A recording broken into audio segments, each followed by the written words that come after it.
Arnold.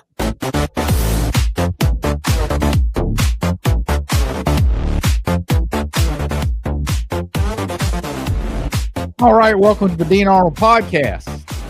It is July 18th. Let's talk about things for a July 18th. We're going to have a topic of the day. We're going to do the lectionary, which is the basis of all civilization, we found out. We've been doing it for a month and a half. We didn't quite realize it was that important, but it is. Before we do that, let's talk about, what else?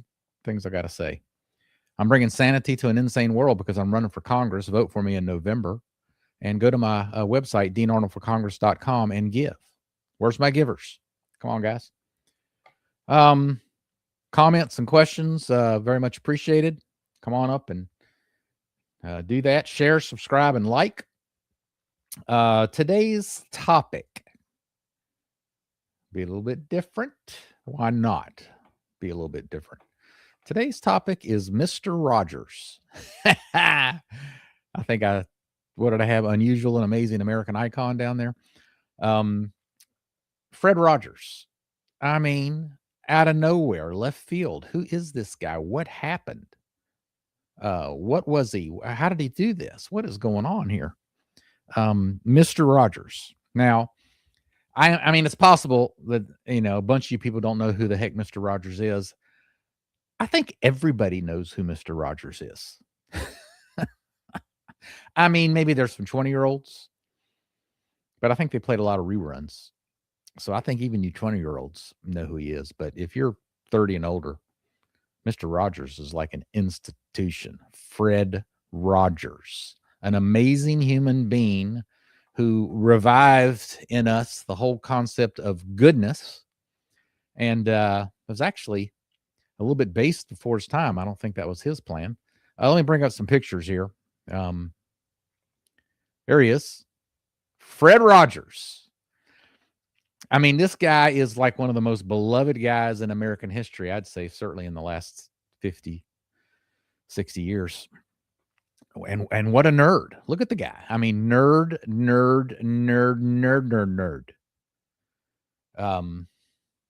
But that's great because, what's true and what's good and what's right can't be based on whether you're a nerd or not. Now, if you by nerd, you mean some kind of weirdo who can only talk about the details and thinks he's so cool because he knows a bunch of details and doesn't know the big picture. No, that's not good. But that's not what we're talking about here, nerd. We're just talking about nerd hairstyle, nerd sweater, nerd wearing a tie and long pants and leather shoes when cool was doing something very different. Let's remove that one. Let's bring on another one. Here he is again, a little bit later in life, but he's putting on the tennis shoes, taking off the work leather shoes and putting on the cool tennis shoes. Probably, he probably called them dungarees. Who knows? There he is again, Fred Rogers. Mr. Rogers was the show that came on PBS in the afternoons, and all children everywhere watched it. And we're going to talk about Mr. Rogers. What does he mean? Why does it matter? Why do we care? Et cetera, et cetera. I'll take him away for now. Let's bring up the scripture of the day. Oh, I'd like to think I'm getting better at this. Romans chapter 12.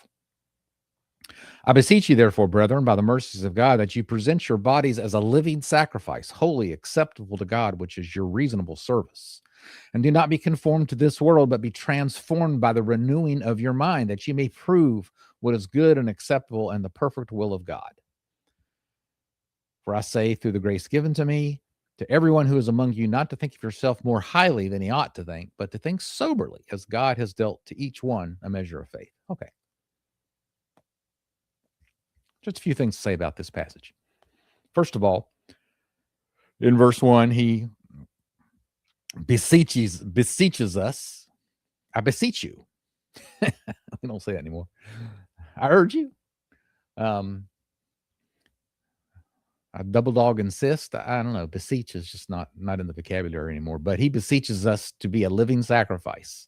Present your bodies as a living sacrifice, holy and acceptable God, which is your reasonable service. Good challenge. I'm not very good at that, being a living sacrifice. I'd like to get better. Paul beseeches me to be better. He beseeches us all, so let's get better at it. Next verse is like unto it. Do not be conformed to this world, but be transformed by the renewing of your mind, that you may see what is good and perfect. This is kind of interesting to me because I believe all growing up and in my years, I think like the theologian types, the nerd types, they like to take this verse and make it be about theology. Make sure you transform your mind in terms of what it thinks about theology. But be transformed by the renewing of your mind. But I don't think that's what Paul's talking about. I think he's talking about verse 1, about becoming a living sacrifice. Transform, renewing your mind from it being all about me and what's comfortable for me, and giving yourself to others and being a living sacrifice. Like I said, I'm not good at it. That's a good charge for me. But I think that's what he's talking about here, not about good theology. And lastly, on this passage, verse 3, don't think of yourself more highly than you ought to, but think soberly, as God has dealt to each one a measure of faith. And I think this is interesting because he's not saying completely think of yourself as complete scum, low life, and nothing. There's some people that's probably appropriate for them to think of themselves that way. And other people are just supposed to think of themselves, just kind of normal, whatever. But there are people who are not to think of themselves more highly than they ought to think. In other words, they're supposed to think of themselves at a certain level of height. God gifts certain people.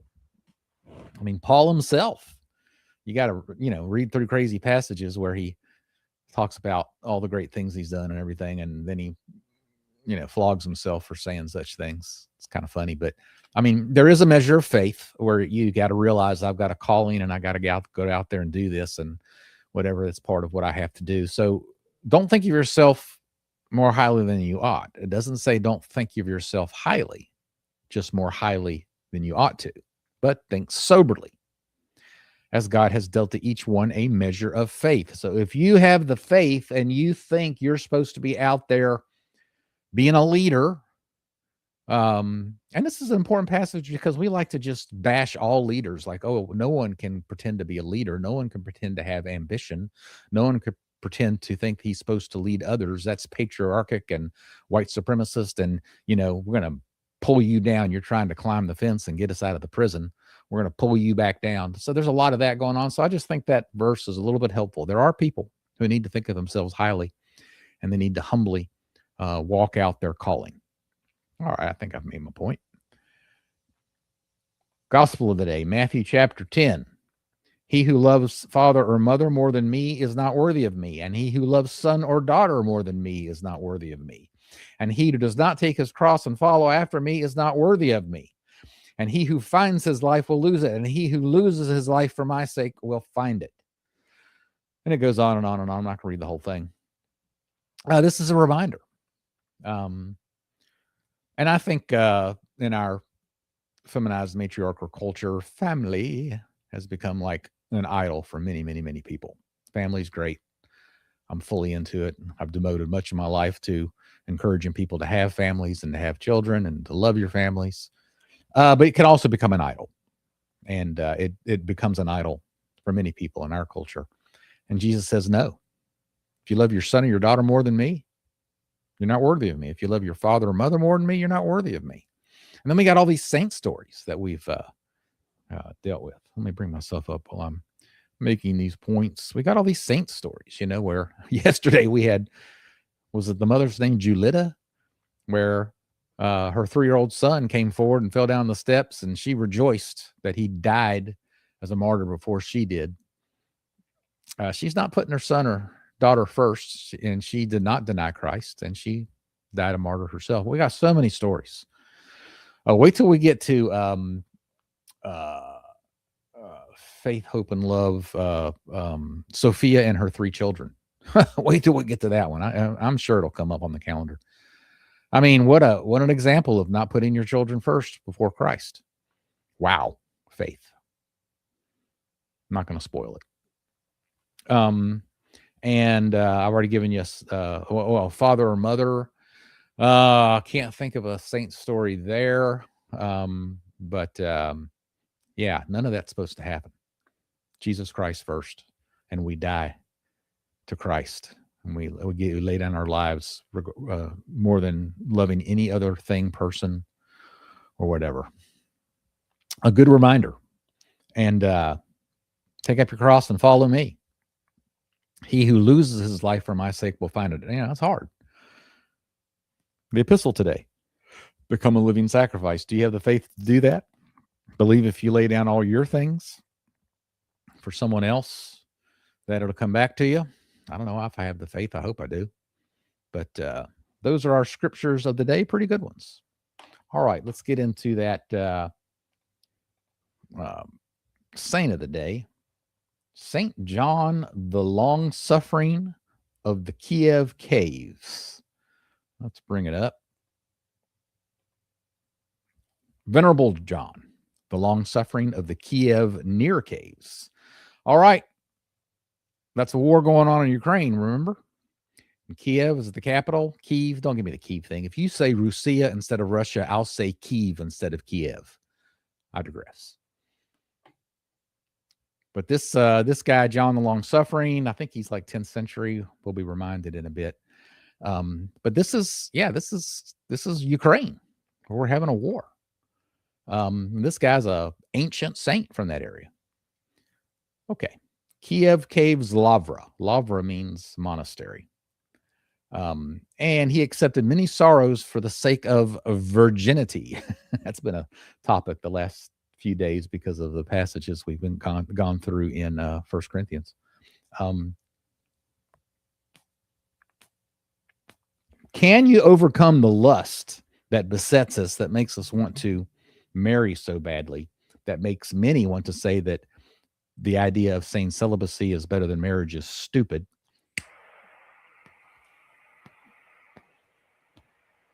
Although the scriptures are very clear about that. Can you overcome lust? It's a tough, strong urge. Can you? Yes, you can.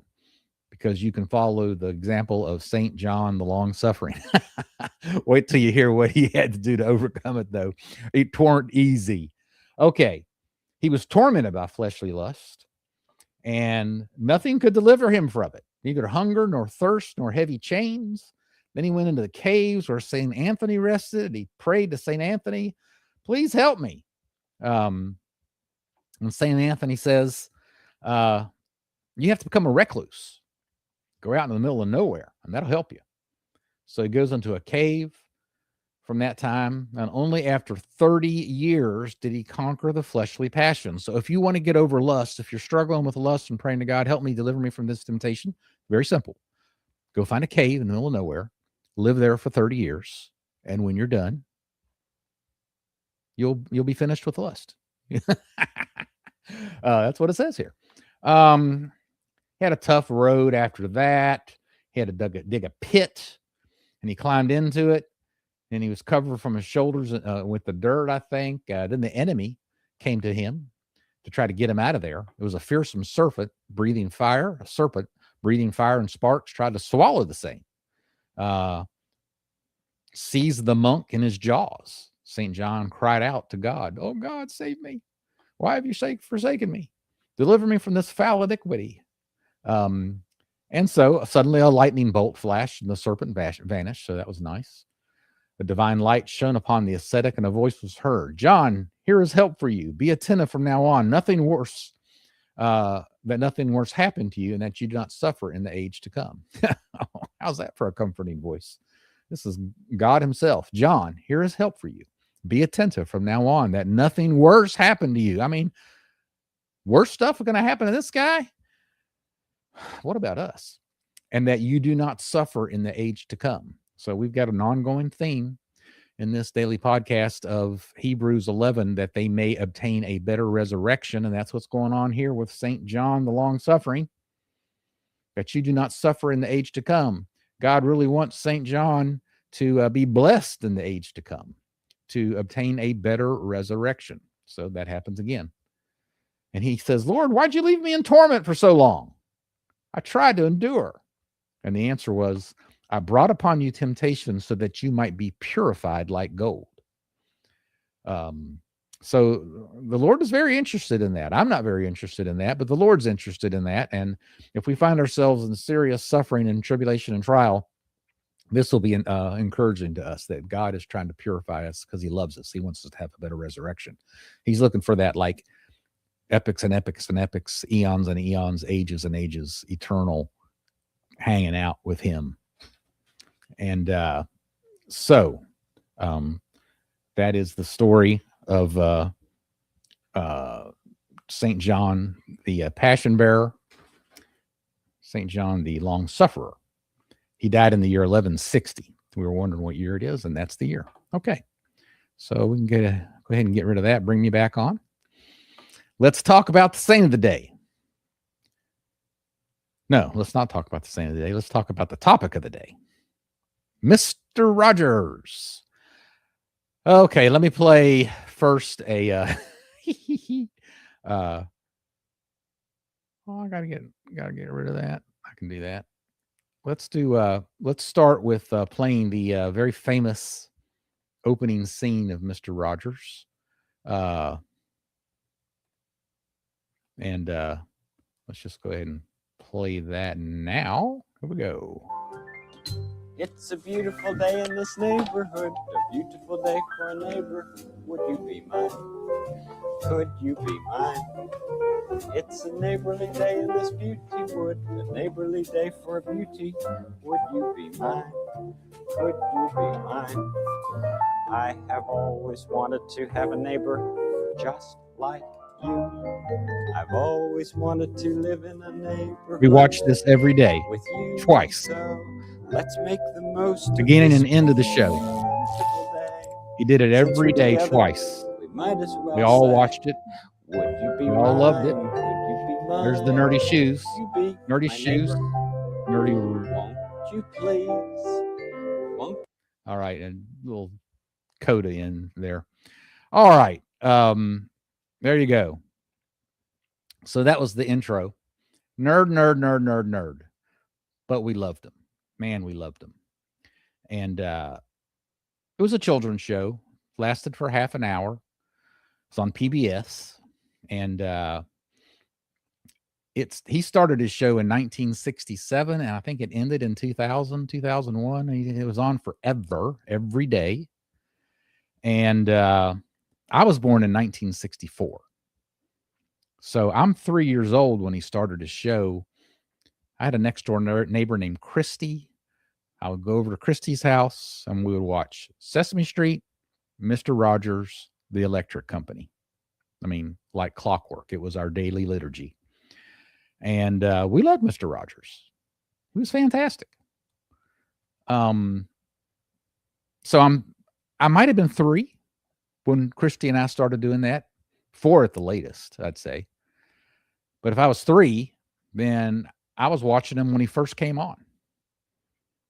Fred Rogers. Okay, then he had this little part of the show for like 5 or 10 minutes where you go see the little people, they were called, and a little trolley to come across and there'd be puppets, and Fred Rogers was deep into puppets. And we all loved that part, but we liked the part with Mr. Rogers too. He'd talk to you, and he had a winsome way where you liked to hear him talk and you felt like he was talking to you.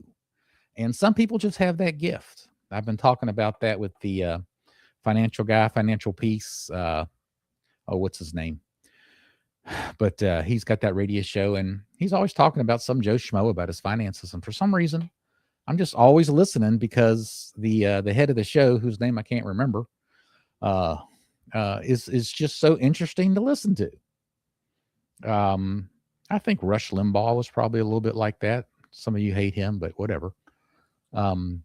Regardless of his politics, he was a fascinating guy to listen to. Well, Fred Rogers was a fascinating guy to listen to. And I'd run over to Christy's house, and we'd run over to the TV and we'd watch Mr. Rogers. So who is the guy? He's just a regular old guy. He went to Rollins College in Orlando, Florida. Shout out to my buddy Chuck Etzweiler, who also went to Rollins College. It's a upscale, prestigious little college, but kind of small and unknown. He got a master's in piano, I think. But as the story goes, he was growing up in his house. He's like 6 or 7 or something, and the TV had just emerged. This is like 1949. And he's watching this TV, and he goes to his parents. He's very upset. And he says, Mom, Dad, these people are throwing pies at each other. So he's watching some kind of Three Stooges thing or something. They're throwing pies at each other. I don't like this. He didn't like the TV from there on. And he set out in his heart to use this new medium for good and not for evil. Can't make it up. And that's what he did when he graduated. He found himself in some public broadcasting PBS local station. It was in Pittsburgh, actually. He got involved in some children's shows. He did his little puppets thing. And then he ventured out into his own show. Okay, what else can we talk about? He really was a genius, with child psychology.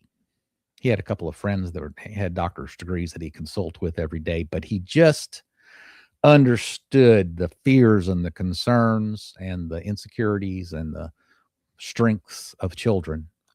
And he would capitalize on that and just make it all work. And he had a very biblical worldview. I think he was kind of a liberal Presbyterian, so it's good that he wasn't around during wokeism and transgender. I'm not sure how well he would have done, but he was still living off the fumes of the right worldview. Everybody's special. Everybody's made in the image of God.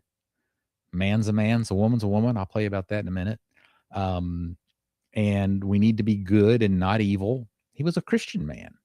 He was a strong Christian man. He was known for doing his daily prayers. He had a long list of people that he prayed for every day, mention their names, kind of an Orthodox fashion, I think. He really cared about kids. He was really obsessed with kids getting what they needed. And on a regular basis, the show would get postponed or whatever because he's over there helping some kid with muscular dystrophy or something, and taking an hour to talk to the kid, and they're supposed to tape the show at 3, and they don't start taping it until 4. It doesn't air until the next day or something. So I don't think they missed their deadline, but he was just an amazing guy and became wildly popular. I mean, at some point he couldn't go on the streets of New York without getting mobbed. He'd get mobbed in the subway. I mean, people absolutely loved him. All right. Tom Hanks made a movie about him. Tom Hanks was Mr. Rogers. I just watched it a couple days ago, which is kind of why I'm doing this podcast. But I actually did a deep dive on Mr. Rogers about 2 years ago as well. Somehow I got into that whole subject.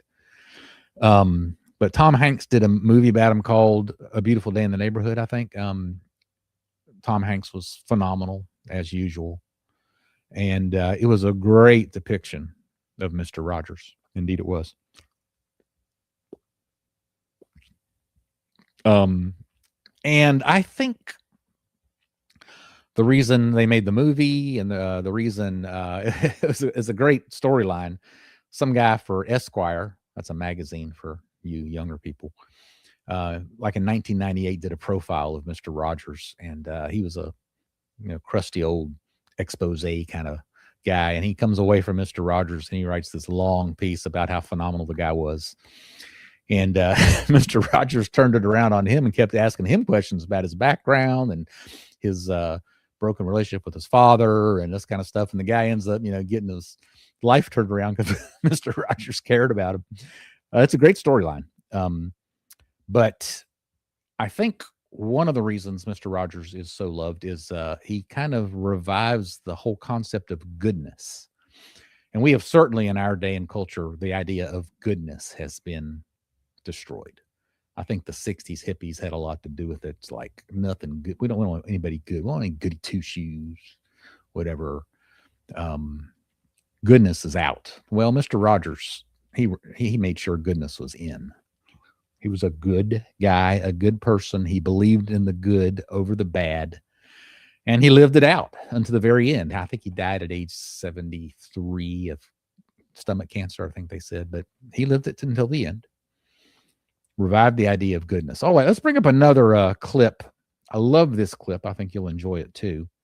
That's not it. Here it is. Okay, I'm gonna play like 30 seconds and then another minute and a half. Let's see how you do here. Let me try to make this a little bit bigger. Nope, that didn't do it, did it? How about that? Okay, here we go. Each one of these paper clips has its own job to do. Here are a couple other different kinds. And yet they're all called paper clips. Here.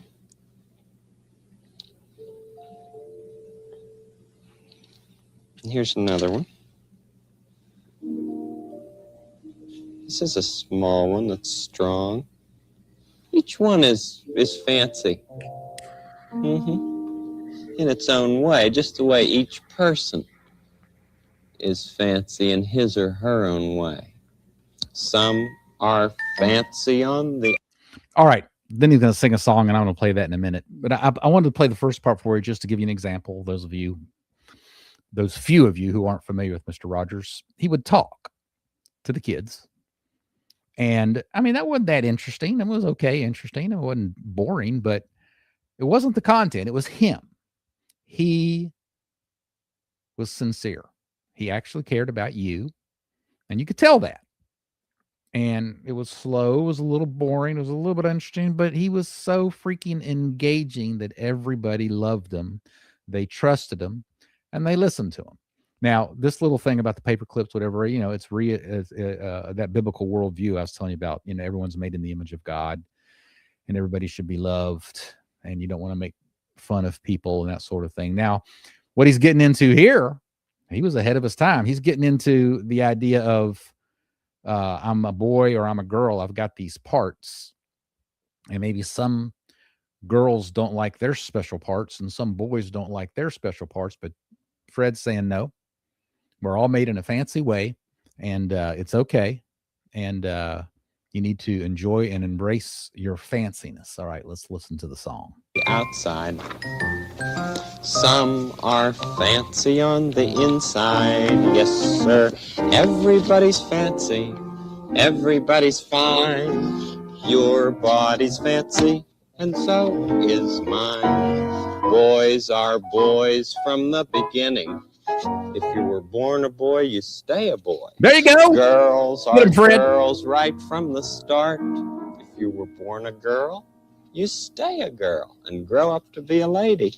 Everybody's bringing fancy. Sanity to an insane world. Everybody's fine. So your obvious, body's fancy, common sense, and so is mine. Only girls can be the mommies. Only boys can be the daddies. There you go. Yes, sir. Everybody's fancy. Everybody's fine. Your body's fancy, and so is mine. All right, we'll stop there. Did you hear the music in the background? It wasn't the best example, but if you get into some Mr. Rogers stuff, listen to a few of his shows, he's got some killer jazz going on in the background. Killer jazz. I mean, awesome stuff. I'm a jazz aficionado. I founded the Jazz Society in my town. I got an ear for it. And Mr. Rogers was killing it. He was a piano player. He didn't play the piano on a show. He had a live trio in the studio that played it. But jazz, man. I mean, he comes across a little bit effeminate or whatever, and who knows, whatever. I mean, in his private life, he was married with 2 children and whatever. But, when it came to jazz, it was not effeminate jazz. It was hard driving, kick it. I digress. Here's another thing if you do a deep dive on Fred Rogers. He was a genius of a musician, as well as many other things. He wrote 12 operas. Oh, that gets you a little bit into the Gaydar side, but he did fine. 12 operas. I mean, that is incredible. This guy was just, it was just pouring out of him, the genius. But he used his genius primarily to reach kids, and he had a love for kids, and everybody loved him, and he didn't fall to the evil side, and really made himself out to be quite a American Idol, an icon. What have I missed here? I think I've covered everything. Let me say this, Mr. Rogers, I think we take him for granted. I mean, this guy could easily have never existed. I mean, he's a one-off. I mean, he just happened to emerge out of nowhere. He happened to rise to the top, and he happened to persevere for 30 years. And there's nobody like him. We could have easily not have had a Mr. Rogers, but we had him. And now in reflection, it's good that we can step back and say, you know, I'm really glad Mr. Rogers existed in America, in this place where goodness is being trashed and all that sort of stuff. Yeah, we got reasons to be thankful for Mr. Rogers and his life and the choices that he made to make America a better place. I think he's one of the great success stories of America, and one of the things we can be thankful for. Fred Rogers. Comments?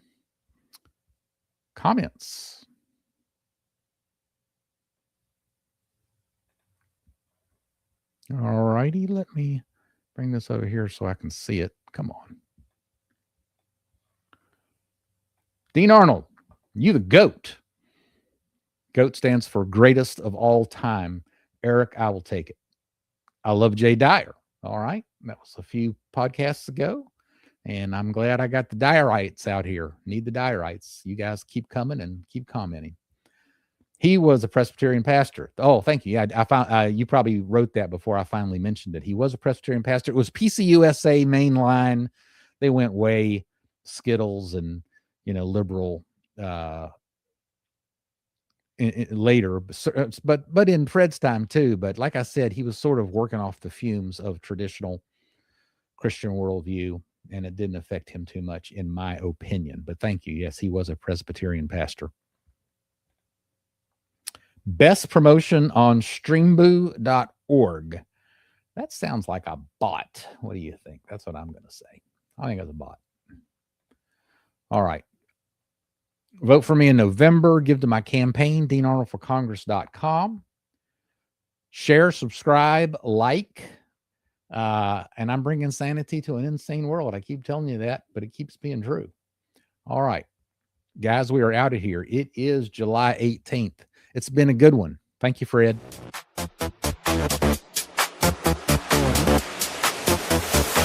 Dean Arnold.